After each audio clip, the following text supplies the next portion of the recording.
strikeouts for Cortez, 4 in a row. We keep the lead. Swing and a drive, well hit to left. It may go. Back towards the wall is Thomas. At the fence, gone. A home run. A grand slam for Pete Alonso. I'm walking here. And the pitch is ripped to deep right field. It is high. It is far. It is gone. Oh, he hit a bullet. Another Judgy and blast. If you know what happened in the Met game, don't say anything. I taped it. Hello. And Lindor lines it into center field. Base hit, and the Mets win the ball game. I love this town.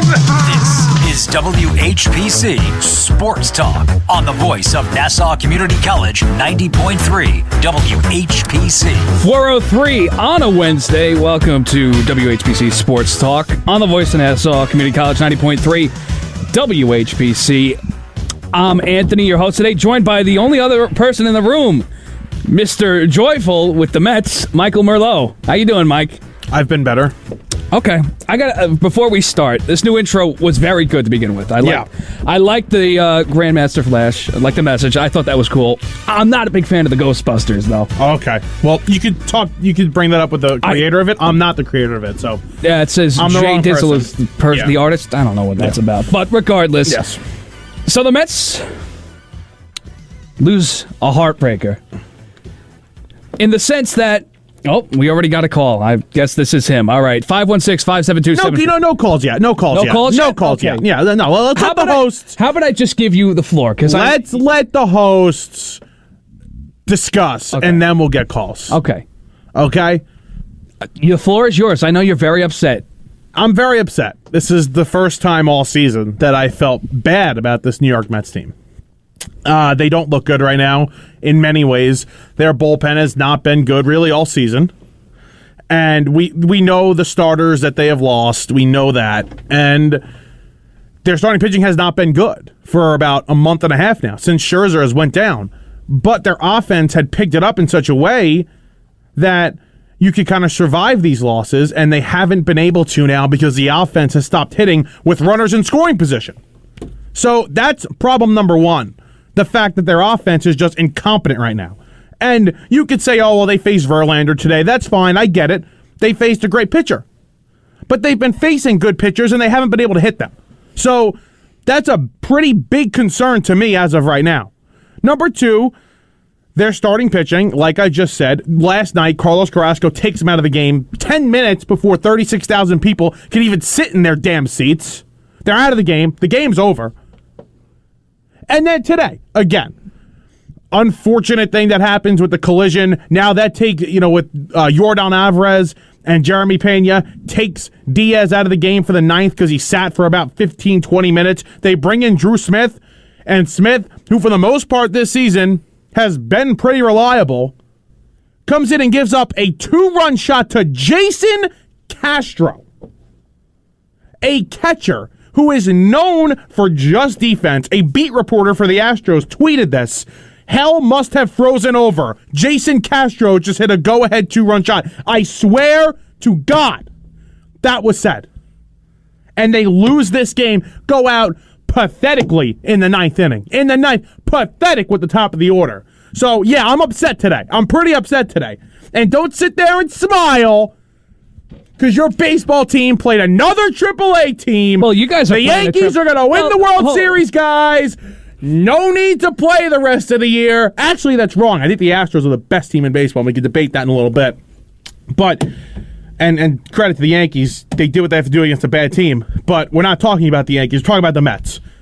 And it's been pretty pathetic. Well, what we've seen for about 2 weeks from this team. Pathetic. I just want to say, you're playing a AAA team coming up against the Texas Rangers. Not really. They're 500. Oh, boo-hoo. I can't believe this loss got you out of all the losses, and there have been some heartbreakers, especially out in San Francisco this past year. This is the loss that breaks you.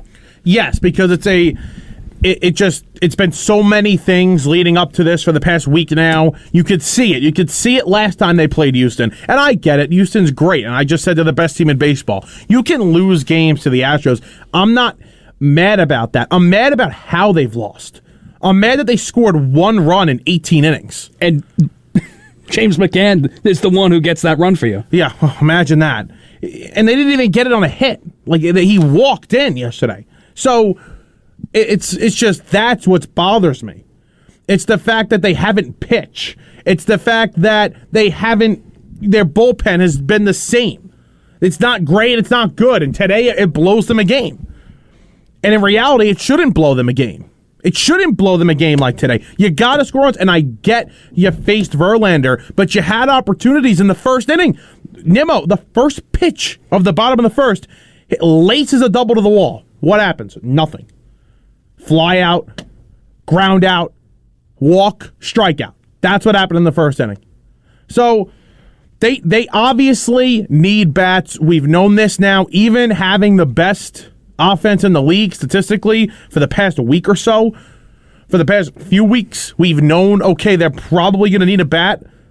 They need multiple. They need to do what the Braves did last trade deadline. They added multiple bats. And not stars, just depth pieces. Pieces that can get you a hit in a jam and can go up there and hit for contact. If you can get a star, you get them, and then you add those guys to the bench. But, yeah, 100%. A bullpen, I have to say, bullpen is the first thing you have to address. Yes, because either way. And it's weird that, last year, Edwin Diaz has always been the scapegoat since he's gotten here. Because, the blown saves and such. But he's been your best arm. He's been your best arm, and the funny thing is, Drew Smith is not a bad arm in the 7th inning. Adam Ottavino is not a bad arm in the 6th inning. Seth Lugo is not a bad arm in the, if need be, in the 5th or 4th inning, late like that. So that's why you need to add multiple arms, because the guys you have aren't terrible. They're just thrown into such high leverage situations that when you add guys that are better than them, that are more capable, then you'll have a better situation. But this is not good. Mm-hmm. This team right now for the past 2 weeks has not hit. They have not pitched. And you could say, oh, well, they still have the best record in baseball, Michael. Oh, best record in the National League, Michael. They still are one of the 4 teams that are positive in the win category, over 500 against teams that are over 500. You could say that to me. I don't care. What I've seen is disgusting baseball. Mm-hmm. And I should mention Carrasco, who I thought... Oh, my God. It's like a roulette wheel with him. You don't know what's going to happen. Especially this June was horrible for him. 6 ERA in 30 innings pitched, and even, I got Yordan Alvarez absolutely manhandled you guys in the two times you played each other. 4 home runs and 6 RBIs. He's up there. He's not the MVP, but he's MVP caliber. I feel so bad for you guys. That he just manhandled you, and I feel bad because even though your little brother, and I don't mean this as a shot, I want you to succeed. Of course. And against the Astros, I understand you go down to Houston. It's a rough environment to play down there. But, I mean, not even just in this 2-game set, just 1 run. Exactly. That's my point also. Listen, they went to Houston last week. They lost. They got killed in the first game. It was a close one in the second game. They were dominated in 2 games at home. My thought process was they come back from Miami, they're going to bounce back here against Houston and maybe get 1 or play better and win 1 still. They played like crap for these last 2 games. And another day off to sit here and think about how bad this team has been. All right, and now Atlanta has a 3.5 games, or 3.5 games back. And Atlanta's 3.5 back, and they're playing good ball, and they're playing the Phillies, and the Phillies beat themselves without even a team beating them. So, the Braves will be 3 games out by the end of tonight, and that lead shrinks even more. And again, I've said this before, I never thought the Braves would be completely out of it. I always thought they'd creep up, and they're creeping up faster than I think people actually thought. I want to walk you off the ledge here, right? Try to, because I'm about to. You played one of the top 2 teams in baseball. Yeah. And I know you want to say 1. I'm not going to say 1 because I'm a Yankee boy. I get you. You played a very, very difficult team to win against. Unbelievable. And I know you got 2 out of 3 against the Marlins. Just calm down. The reinforcements are coming. But they're not coming this weekend. I don't know if you're playing the Texas Rangers. I don't know if they'll be back for Atlanta in a week and a half from now. DeGrom's not. Scherzer might be. I don't know when these guys are coming back. Mm-hmm. To me, the sky is falling because I don't know what this team is going to do right now. I wrote down a few options. I should send them to Billy Epler. What they could do right now to try and fix this offense. What could possibly be done? We've said it before. There are two guys in the minor leagues that I think should be on this team now. Mark Vientos and Daniel Paca. Those two guys give you better options defensively, more flexibility, and offensively right now than a guy like Dom Smith. And Ender Inciarte's up, and I understand how great he is defensively, but how big is that need right now? I don't think it's that great. You need to hit. I also want to point out Framber Valdez against New York teams. Fantastic. He's a great pitcher. He's an unbelievable pitcher. And by the way, they moved up. So They moved him up in the rotation. They moved both of these guys up. So it was supposed to be Garcia we faced last night, and then it was supposed to be Valdez today. And they moved him up, and Garcia's facing you guys in the one-game thing you got tomorrow. That's all right. We'll win. I'm sure you will. You don't have to face the two best pitchers. I want to get to the phones right now because Michael needs some time to breathe. I mean, I said this before the show, but I mean, these Mets, they really, really take a toll on me. They get to me. I don't know. They really get more so than any other team, more so than anything else on this planet. The Mets get to me. Which I guess the light at the end of the tunnel is when they win that World Series. It's going to be so great. See, and I think of it the opposite way. I don't know if it's going to be worth it or not. All right, I don't know if all this pain is going to be worth it. We're going to go to the phones right now. 516-572-7440. After this call, I have something to say about Carrasco. Is the number to call. So, caller, what's going on? I know who it is. Hey. Yeah. Hello. Hello. So this is me, Ross. This is Mr. Epler here. I don't know how to fix the bullpen here. What do you mean you don't know how to fix the bullpen? You trade for a couple of guys, you move everybody down, and everything's fine. Okay, but here's the problem. And by the way, when I'm talking about the bullpen, I'm not mad at actually the human beings. I'm mad at the people that thought that. And Drew, by the way, before I say anything, Drew Smith has been very good this season. Okay.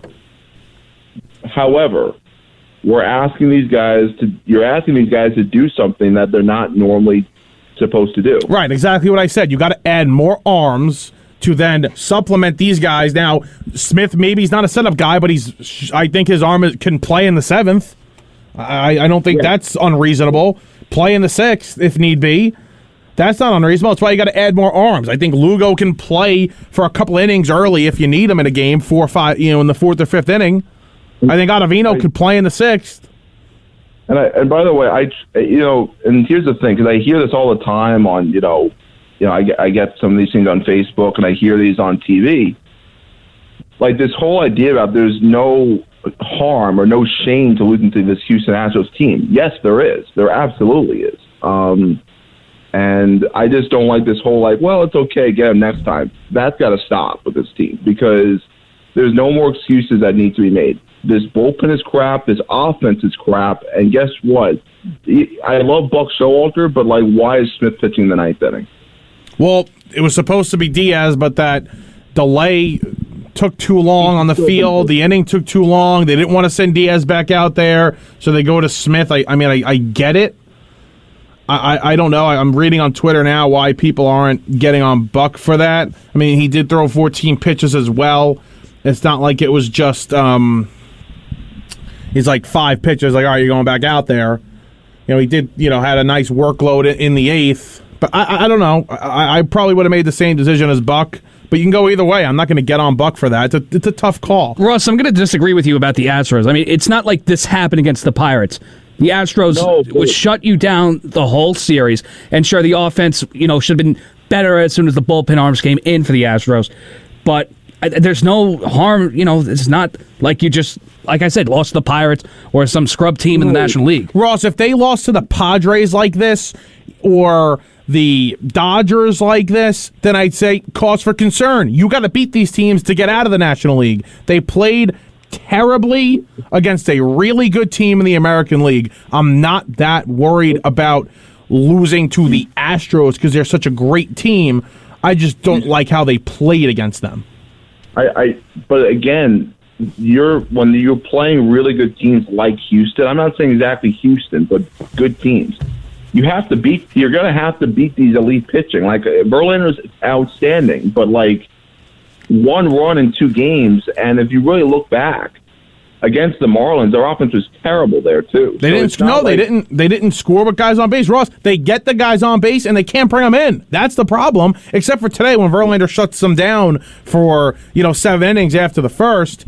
Yeah, that's the game right there. You got 2 guys on, runners on the corners, 2 out, runner on second, nobody out.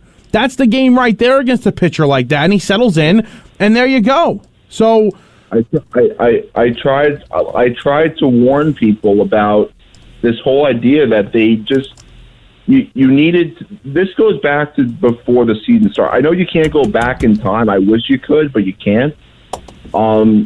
It just goes back to my point of like, even before the Scherzer injury, even before the DeGrom injury, why you can never have enough bullpen arms. Because this is what happens. Like we know, Raw. They need to add bullpen arms. They didn't do a good job, and the reason why they didn't add more bullpen arms was because they didn't want to go over the luxury tax because they were right against it. So they said, "Okay, we're going to roll with what we got right now." That's why they didn't sign anybody. I read it today in an article. They need bullpen, and they were very willing, and they've said it multiple times. They're going to add at the deadline. But the reason why they didn't add bullpen arms was because that was, they had added already. They thought they had something, and they didn't want to go over the luxury tax for a few $1 million. They're going to go over the luxury tax for a lot. Well, listen, the trade deadline's coming up, so we're going to have to wait and see. Ross, thank you for the call. Thank you, bye. It's like, I can't have the same fight, number one, every day. Like, and obviously I agree we need bullpen help, but, it's not good. Their offense was terrible today. Terrible. Well, here's some more solace, right? You're playing the Texas Rangers at home. Then you go to Cincinnati. But you know what, though? And it's no guarantee. We're not the New York Yankees. We don't just run through everybody. It's no guarantee. I think 2 out of 3 is reasonable. It's the Texas Rangers. They gotta go. You're gonna sweep. You're gonna sweep the Reds. They gotta go 5-1 in their next 6 for me to say, okay, let's go. That it's entirely possible. There's cause for concern if you lose 2 out of 3. Talk to me in a week. Okay. All right. Talk to me in a week. You're still mopey, or you want to like? How am I supposed to have confidence? How am I supposed to have confidence that this team is going to be able to take care of business against? A team that is not that terrible. They're not a last-place team by any means. They're in second place. They're 4 games out of a wild card. How am I supposed to feel this confident coming into this game? Well, you wait, but I'm telling you right now, you have a very easy set coming up. And I understand the Marlins are pesky. 3 out of 4 against the Marlins is within the realm of possible. We don't have the Marlins. We have the Rangers, and we have after the Reds. Yeah, listen, they're going to have to stack up as many wins as possible for that Atlanta series. That's what's going to have to happen. In Atlanta, so. In Atlanta. All right, we're going to transition to an actual good baseball team right now. See, that's just that's unnecessary. Well, That's unnecessary. Is it? That's unnecessary. Yes, it is. Okay, somewhat's a little mopey. So the Yankees take care against the Athletics, sweeping them on all 3 games. J.P. Sears last night, 5 2/3 with 3 hits, no runs. And after the game, they optioned him down, so I do feel bad for him, but he's been good when he's up there in 2 starts and 2 relief appearances, no earned runs, and that's fantastic. Even Marwin Gonzalez turning it up as of late, a big solo shot last night. Last night, the bullpen was great. That's on Michael King, although it was only 1 run given up. And then today, Tyone, another shaky start, 5 innings pitched, 3 earned runs. So, and then, of course, you have Judge hitting a 2-run shot in the first, and then Stanton putting the Yankees up ahead in the third. So, I should be happy, and I am happy. But I'm kind of getting the sense that they're becoming a little too home run reliant again. Well, at least you score runs. That's your insight. I'm glad that's your insight. At least you score runs. At least you score runs. You have the team that's able to be home run reliant because you have the best power hitter in the last 15 years. You have the other best power hitter in the last 10 years. I mean, yeah, you have a first baseman that has over 20 home runs. This team is going to hit home runs. That's their MO. And they will be able to... this is how I look at it. When they are cold, they're hitting home runs. And when they're hot, they're hitting home runs, and they're driving in guys with singles and doubles and extra base hits. That's how I look at it. So, they're a complete team, in my opinion. And their holes got exposed a little bit when you face a Astros team. But there's not many holes because you have so many great players supplementing guys like Gallo and Hicks. I mean, Gallo's got to go. I mean, I know it's just like that's like saying right. Oh. I see Yankee fans on Twitter saying, "Why don't you send him down?" And out of all the stupid things to come out of Yankees Twitter, I think really that takes the cake. I don't think that's the worst thing in the world. Why would that be stupid? Well, what purpose does it serve sending him down if you're trying to get rid of him? Well, maybe he can fix his swing down there, and you add Andujar to this roster, who I think adds more value than Gallo. Absolutely, at this point. But they're trying to move Gallo, and I don't know if it would be a great idea to try what the Mets did and send down like they did send down Dom Smith to boost trade value. I don't really think that would work out though. Well, he has no value because he doesn't have value right now. Well, let me just say this: if he's reluctant to change his swing up here, and he's very displaced about it, like he doesn't want to change his approach, sending him down, he doesn't strike me as the guy going, "All right, this is the wake up call," because if a crowd of 30,000 almost every night is booing him, even members of the media are saying you have to change your approach, and he doesn't.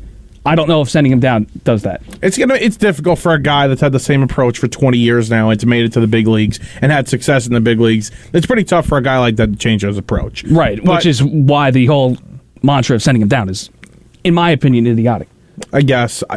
There's nothing right now that raises his value at the major league level. Not only to be able to trade him, but to also just, in general, he has no value to the team.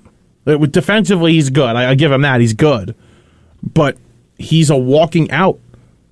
And I almost felt bad for him. On Monday, he lined out into the shift, and they literally had... I've never really seen this before.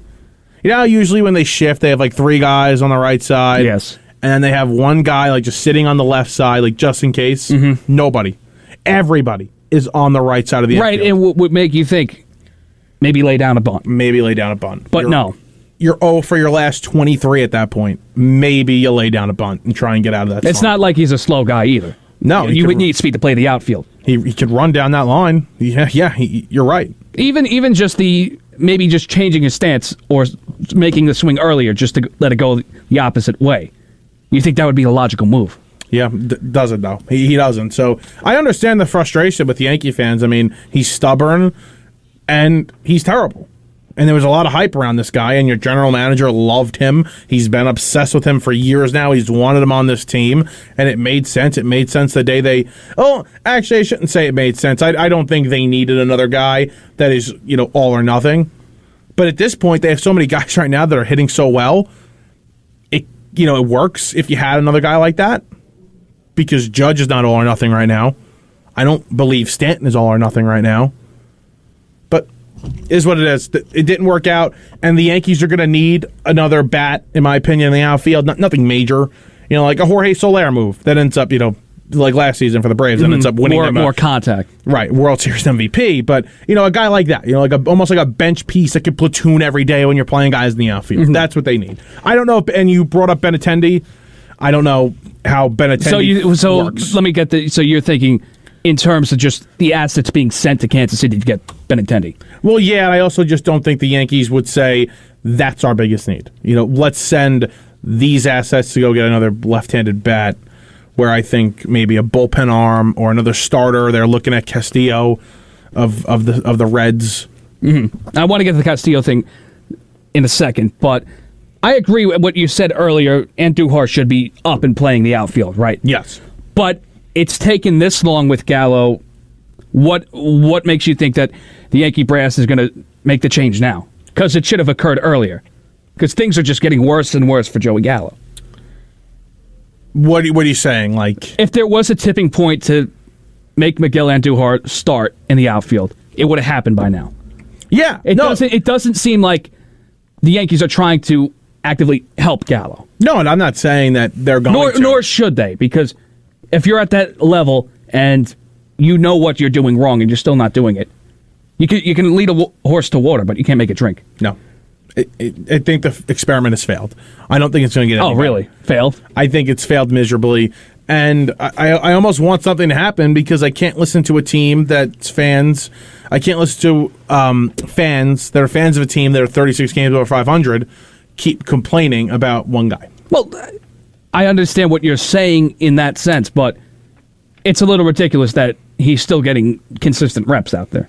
Right. Now you just have to ask yourself this question: are they willing to part ways with him right now? Are they willing to do what the Mets did with Cano? Eat whatever is left on the contract. I think he's making $11 million for this season. Mm-hmm. So that's the question you have to ask, and is it worth it? Right, and is there any team that really wants him? Well, again, you don't have to trade him. All right, we got a caller. Caller, what's going on? What's going on, guys? It's JM. What's up? What's up, Mer? Listen, this is very unlike you, I feel like, because, every time I listen to this show, you're very level-headed, and, you get emotional and whatever, but, everybody does. What the hell? You're just throwing stuff out there today that I don't know if, you didn't sleep well last night or something's going on, but... I slept well. You come right out of the gates, first of all, way too much complaining about the Mets. I mean, yeah, they had a rough patch against the Astros, but you're acting like, this division is gone. Like, the Mets season is just going down the drain right now. I don't think the tone of your voice. I don't think the season's going down the drain, but I do believe that there is a cause for concern. Listen to this stat. The Mets were 13-12 in June, which I'm okay with. It was a very tough schedule. So 13-12, okay, good. They scored 2 or fewer runs in 10 of those losses. Yeah. It's like Joe Girardi would say, it's not what you want. Yeah. But, hold on. What? So you take that little shot with Joe Girardi. Yeah. But when I go, let's go to a good baseball team in New York, he's petrified. He gets so angry at me. Yeah, scared. exactly. I'm not scared. But no, he could come on the radio complaining all day about the Mets, but then can do the opposite and say Yankee fans need to stop complaining about Joey Gallo. We're complaining about one guy. You guys are 20 games over 500 in first place in the NL East, but you want to go on your rant. And it's not even like a complete. Hold on. 18 games over 500. Terrible stretch. 3.5 game lead. Not a 12.5 game lead and 36 games over 500. So, yeah. It's like the high class and the middle class talking. And I got a bone to pick with you about the Astros are the best team in the league. I actually believe that. Yeah, I think so. Well, can I get a justification for that? Because they just beat up on your Mets, so you'll make yourself feel better? No, not at all. Many teams would have done that this weekend, or the past week. Many teams would have done that with the way they played. The reason why I believe they're the best team in baseball is because the way they were able to pitch at Yankee Stadium against what I imagine is the best lineup in baseball. They were able to no hit for the Yankees in 7 innings in the first game, and then 16 innings straight from Saturday to Sunday. And give the Yankees credit. They won games they probably shouldn't have won, especially in that first one. That game shouldn't have been won. But the way the Astros played, I thought was unbelievable. And listen, their record, they're 20 games, I think they're a little more than 20 games over 500 right now. Remember, they got off to a tough start. Their first 20 games was not good. So I'd like to look at their record since those first 10 games. But I think they're the most complete team.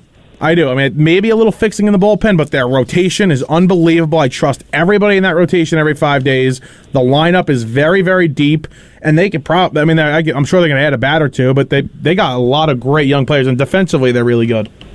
Well, Merlo, you know what? You just described the New York Yankees. I'll let you guys do your show. JM, let me ask you a question before you go. No problem. Okay, so now that the Yankees had to come back twice against the A's, does that make you go, that's not exactly ideal? Because it's against the A's. Not at all. I think you're not just going to come out and take the lead in every single game and just be a walk in the park. I mean, we're still in the big leagues here. Okay. Figured I'd ask. Yeah, imagine getting worried about 2 games. Hold on. I didn't say I was worried. I didn't say I was worried. I wanted to ask the question. No, I mean, I get it. Listen, the A's are the worst team in baseball, basically, and, the Yankees struggling a little. You had the comeback win the other night with the catcher's interference, and then they almost blew the game last night. And I mean, that's the thing I think is beautiful about this Yankees team is they're not gonna, even when they're slumping. And you said it before, Merlo. They're hitting home runs when they're slumping. It's like even in their bad times, they're still able to win games. So I wouldn't worry too much about it.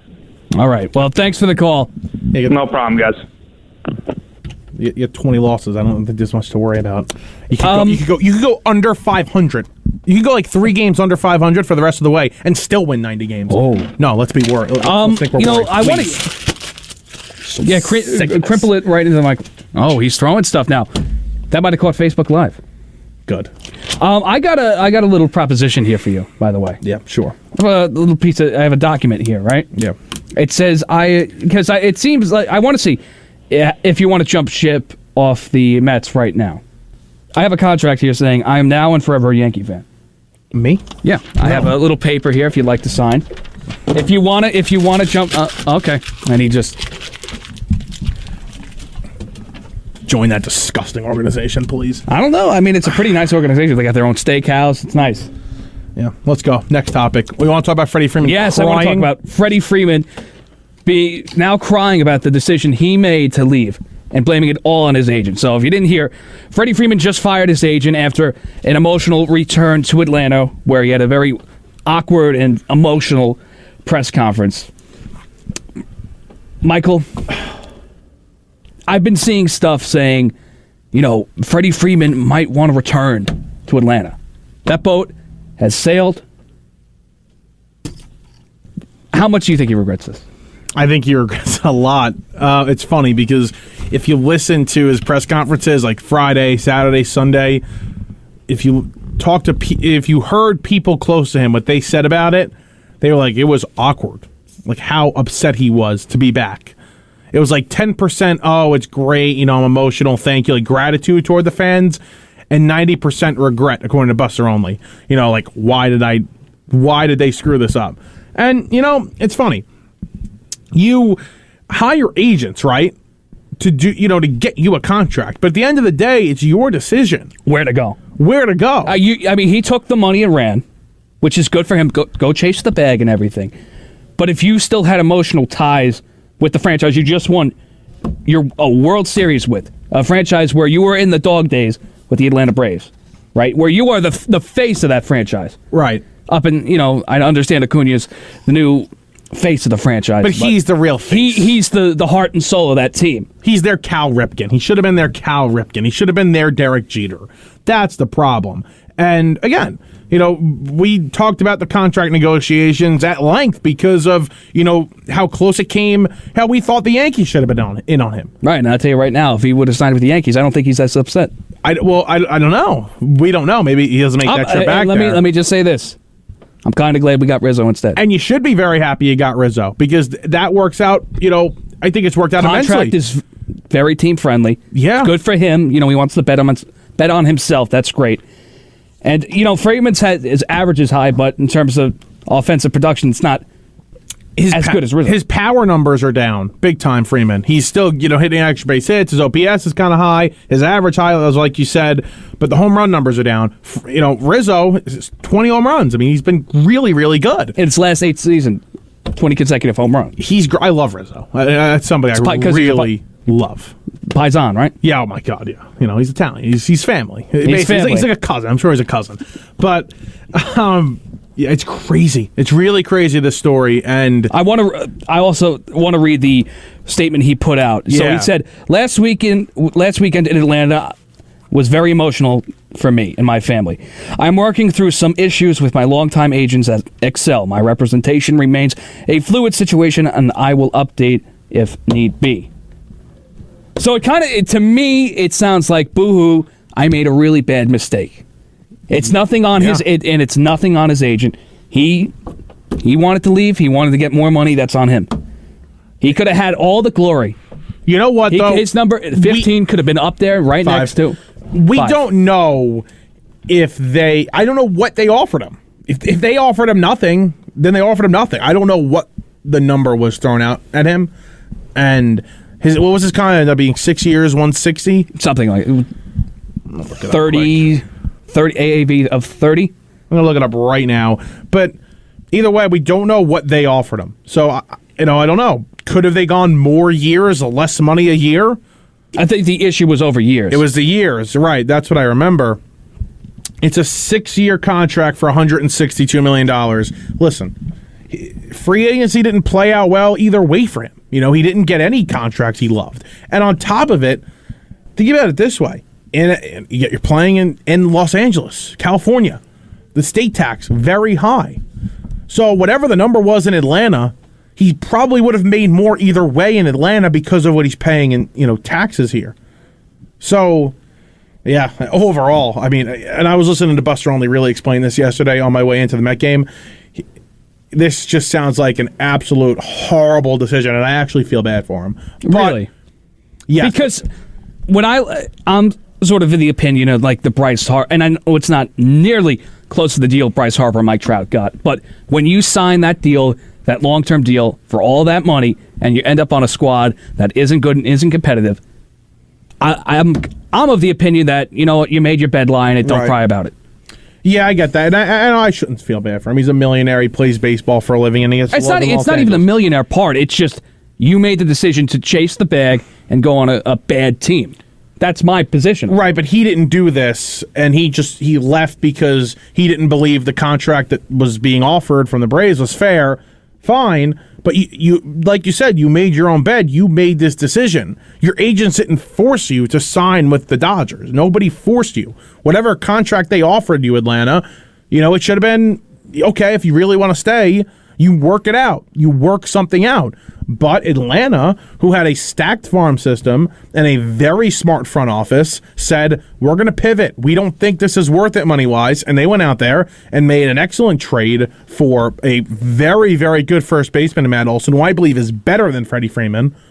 Defensively, he's better. And I think offensively, he'll turn into a more productive first baseman. A homegrown guy. Tough. And I say homegrown, he's from Atlanta. The hometown kid. Hometown kid. And it's funny, when this news came out yesterday, what did Matt Olson do? 2 home runs against the Phillies. He was pissed all weekend. You could tell. He was so mad all weekend about, obviously he expected, the fans to be like, oh, yes. But Freeman was in the locker room with the Braves. He was talking to the guys. He was all around them. It almost felt like they were weirded out by how close he got. That's what I read. Why wouldn't you? It's a tough position because he's a likable guy. Oh, he's great. Undoubtedly. He plays with heart and soul. It's out there every night.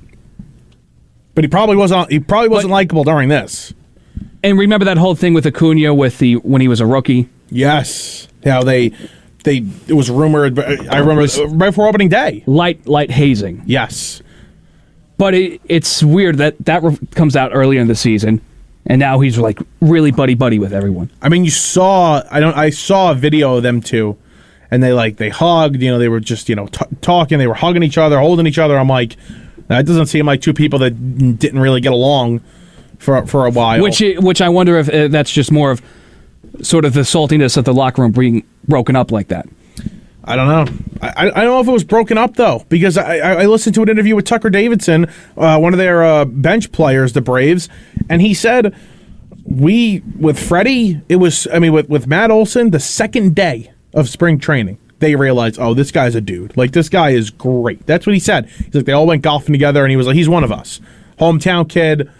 We love this guy already. It was like, instantly, they replaced Freddie Freeman. And on paper, they did. But they also replaced him in that locker room as a presence, as a person. It was like bang, like that. All right.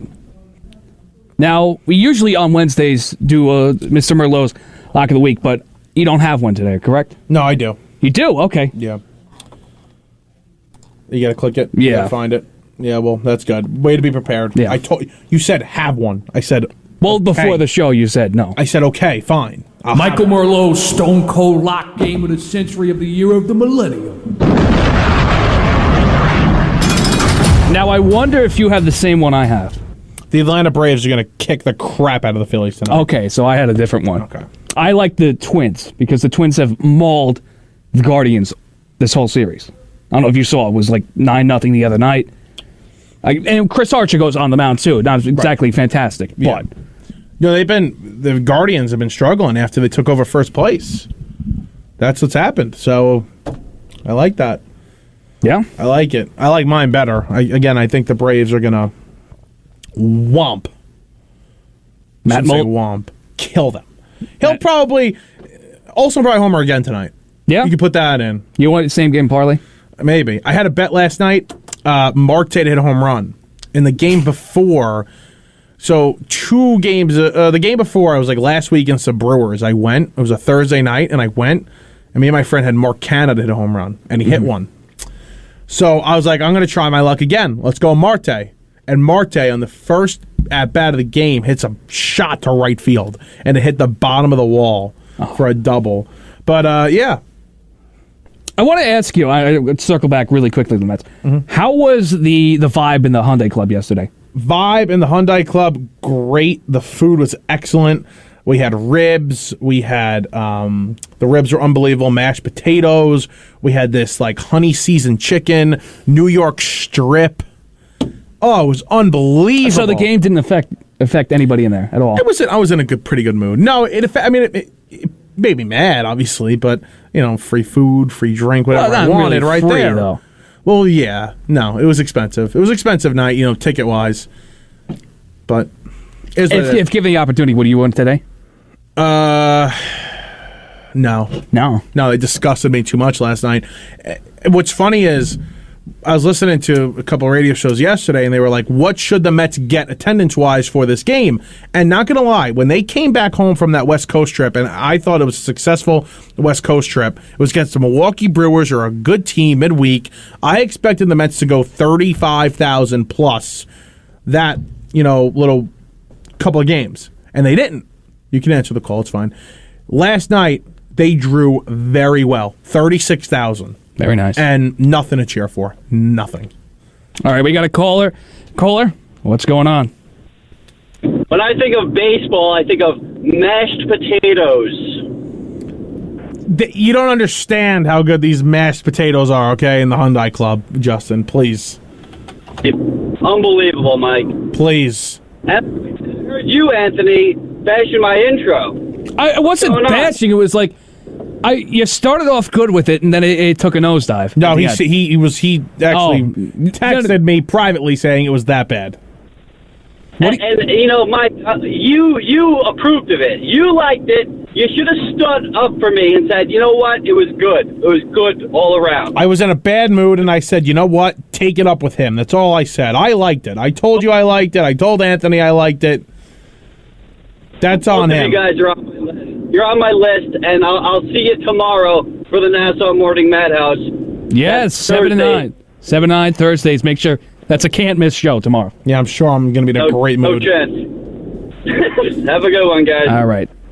I'm going to go out tonight. I'm going to drink my sorrows away. Well, I don't know if that's a great idea. I think you should walk back from that stance. What? Maybe just go take a nice walk on the boardwalk. No. No? No. I'm going out. I'm not going to drink a lot, but I'm going to drink a nice amount. And hopefully I have a good night. And I'll be ready for 6 o'clock tomorrow. Wake up and here at 7 for a great show. I'm sure it's going to be fantastic.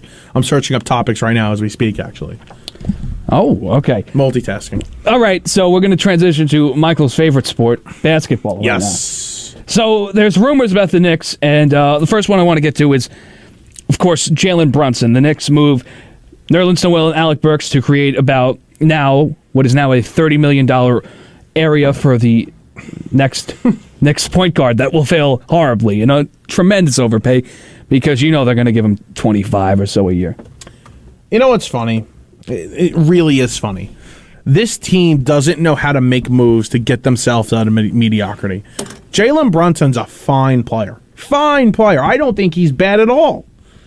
16 points, 5 assists, 4 rebounds average last season. A really solid, 3 or 4 option on a team. And the Knicks are about to pay him like he's the number 2 guy. Right? No accolades to him at all. No. Right. And there's, of course, the way the market is going, someone's going to overpay him. We're aware of that.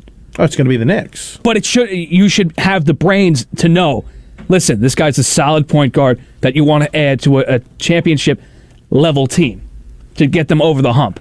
But the Knicks are nowhere near that, and you're going to pay him, let's say, $27 a year. I think that's sort of the rumor right now. It's 28. 28. So something around there. A tremendous overpay.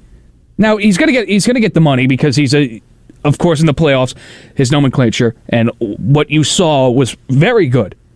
But the Knicks shouldn't be the team that overpays him. If you want to go in a bidding war and drive up that value, sure, whatever. But don't spend all this money on a guy that you're taking a real flyer at, who's had one great year so far, considering where he was. Just calm down. And there's another thing. There's another rumor about Mitchell Robinson coming back, and I'm okay with them bringing back Mitchell Robinson. So am I. What? So am I. Yeah? Okay. But it has to be for a very low-risk deal for you because he's injury-prone. The offense isn't there either. I saw 4 years, $60 million. So about $15 a year. Yeah. Which, not exactly a fan of. What was Durance Noel getting? I believe like 10, 11. 10, 11. At that point, you know what, with the money in basketball, if we're doing it, comparatively, and I know that wasn't a good contract, you got to be okay with it. At that point, it's not a ton. 4 years, 60. I'm looking at Brunson. Are they really hiring his? Hold on. It's a little weird. They hired his dad into a position right within the Knicks organization. Assistant coach. It's too much desperation. I think there's something with his agent too. Like his agent is somehow connected to somebody in the Knicks organization. I don't know though, but it's interesting. It's interesting. Listen, they're going to bring him in. It seems like it's a done deal at this point. When's free agency tomorrow? It opens up. I think Thursday. Tomorrow. It'll be done. 4 years, $110 million, and he'll be a Knick. And I don't know. I don't know if this is the right move. But it doesn't seem on the surface. But what is the right move? The right move is trading for Donovan Mitchell. Does this restrict them from trading for Donovan Mitchell? Can they afford Donovan Mitchell still with this trade? Well, they definitely have the assets to move him, to make that move. We think they do. And I said this the other day. We think they have the assets to move them. But how do other teams view these assets that we think the Knicks have? I don't think teams value Emmanuel Quickley or Obi Toppin the same way Knicks fans do, or people in New York do. Their draft picks, I mean, they have 3 first-round picks now after, acquiring all those in this year's draft but not having a pick. Fine. I don't know. I don't think that the Knicks have such valuable assets to go get them. Another interesting NBA news. So, Bradley Beal declined his player option. Yes. So now he can go and sign a max with the team or even test out that free agent market right now. And this kind of relates back to the Mike Trout and Bryce Harper thing, where it's go chase your bag, but if you want to lose, lose. I'm not going to feel bad for you. This is the breaking moment for Bradley Beal, in my opinion. If he's such a talented player, but if you want to chase your bag and go with the Wizards and lose some more, that's fine. But don't start crying. I think he's out. Really? I think he's going to sign elsewhere. The team I keep seeing is Boston. But I don't know. I'm not an NBA insider, but I think he's leaving. I think he's done. I don't know. I get this fake loyalty thing from him, like Dame, where it's like I'm loyal no matter what, but it's really about the money. No, where he can go and improve his legacy, make an impact on this league. Not that he hasn't made an impact on the league, but win, because a player with that talent should be winning championships. He's an unbelievable talent. As long as he's healthy, he's good. He's not vaccinated. I don't think he's vaccinated. Oh, okay. Don't quote me on that, but I don't think he's vaccinated. But either way, hold on. But Kyrie isn't vaccinated either. But he can go to a decent team. I understand they have their woes, but you can still go and win. I don't think that should. There are ways around that. Could be ways around it. It's also not a strict state over there, so. Either way, I think Boston is the team. I've also, it's weird. I don't know if this is just because how great Kawhi Leonard and Paul George are, and I don't even know if they can afford him at this point. They probably can't. But the Clippers' odds to win the NBA Finals are very low. weirdly low. Now, they're getting these guys back. I understand that. And they're going to bring rumors that John Wall is going to go in. I don't know. I feel like something else is going to happen. Oh, I don't know if it's this. I don't know if they. I don't think they can make this move. But it's weird. It's a little weird. It's a little weird. I want to ask you this because you famously jumped ship from the Brooklyn Nets halfway through the season. Yep. Have you picked out a team yet? I have not picked out a team yet. I don't think it'll be the Brooklyn Nets. It will not be the New York Knicks. But, we're still making that decision, and I think it'll come soon. Do you have a preference with which conference yet? I'm almost positive it's going to be an Eastern Conference team. Okay. Yeah. But we're not close to a decision yet. And could you give a top 3? No, I don't have a top 3. A top 5? No. Okay. I give you a couple teams. Okay, in the running. I want to hear because you are unfortunately leaving. Yes, and we're gonna miss you here. I know, and I want you to make a decision before you leave. Oh yeah, I'll have a decision in about a week. I'd say in a week. Yeah. Okay. I think Miami's on the list for sure. Okay. I think Boston's on the short list. No, you can't do that. Yeah, I think Boston's on the short list. You can't do Boston. As a New Yorker, you can't do Boston. Yeah, I was considering Philly, but then I realized no, I can never root for a team in Philadelphia. Who else is on the short list? I think LeBron's always going to be on the list. Stop. But I don't know. I don't really like LeBron anymore. All right. Who else is on the list? I'm blanking on teams in the East. The Bucks? No, I like Giannis, but he's not on the list. The Hornets? No. The Bulls are on the list. The Bulls, okay. We'll see. Listen, you'll get a decision in a week. 2 weeks. 2 weeks. In 2 weeks. 2 weeks, you'll have a decision. So you're going to wait for free agency. You're going to go with the team in the Eastern Conference that does the best moves. We're going to just have to see. We're going to have to see what happens. Now, Merlo, I want to end off with this. Oh, God. You're a big Ranger fan. Die-hard Ranger fan. I can't express He how bleeds much. blue.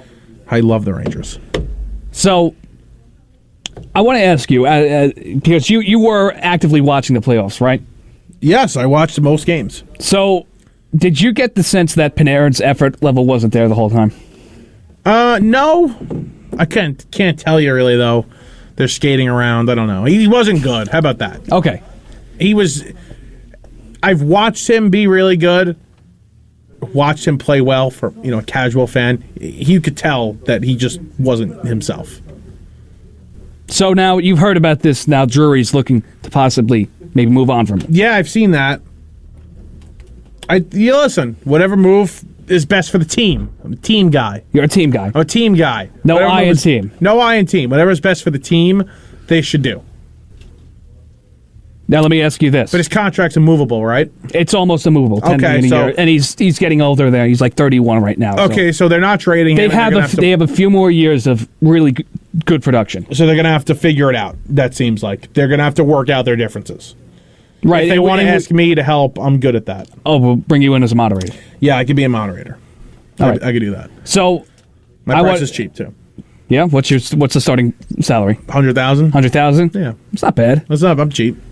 So I'll leave you off with this. So before the season started, they traded Pavel Buchnevich, who was very close to Panarin and Shesterkin. Okay. They moved him for a second-round pick and Sammy Blais. Sammy Blais got injured. The second-round pick is still yet to be determined as the draft hasn't happened yet. Right. Shesterkin and Panarin were upset at the move, right? Because they were very close with each other. Well, they're players, and they shouldn't worry about that. Right, but you have to. They're from Russia. It's a tight-knit thing in the locker room, right? Yeah. So they eventually got over that because, you went to the Eastern Conference Final. There was nothing coming out of the locker room with any disputes, especially with Drury or the coaching staff at all. Let's say, and this is a tremendous hypothetical because contract is immovable. Do you make that move to trade Panarin, risking the fact that Shesterkin might get really upset? Well, even though that would be a win-now move to get a younger piece in there to make room to sign a superstar. That's the one guy you can't pee off, as they say. So if I would talk to him, I wouldn't just. If you're going to make a move like that, you got to improve the team. So if you want to make a move to improve the team, and you're trading your best player, your futures, basically his friend, his close friend, you got to at least talk to him. All right. Any final thoughts? The Mets have lost 3 games in a row for the first time this season. and I may have overreacted a little bit. I think you owe me an apology. You were a little snappy. A little bit. I'm sorry, I guess. Okay. The world is not ending, Met fans. I think we'll be just fine. Moves have to be made, obviously. The trade deadline is not coming. But here, listen to this. The schedule's easier. A lot easier from here on out. You got these games against Atlanta. You got to win them. You got 4 games against the Yankees. Then they got the Dodgers and the Padres for 3 each. 3 apiece. You got to win these games. You got a few tough games remaining. We'll be fine. And you said they went 13 for 12 this whole month of June. 13 and 12. So the whole objective of going 500 for the month, you succeeded at that. Yeah, that was my goal. That was my goal. You should put that in perspective. And I understand you calm down now, but you went 500. With all the injuries that happened, I know the Astros series leaves a sour taste in your mouth. 100%. Maybe the moral is you went 500 in June. Reinforcements are coming. Yes, the reinforcements are coming. It just worries me that are the problems of this team deeper than just their rotation. All right. Well, that's going to do it for us from Michael Merlo and Anthony Deus. Great show. Good night, New York, wherever you are.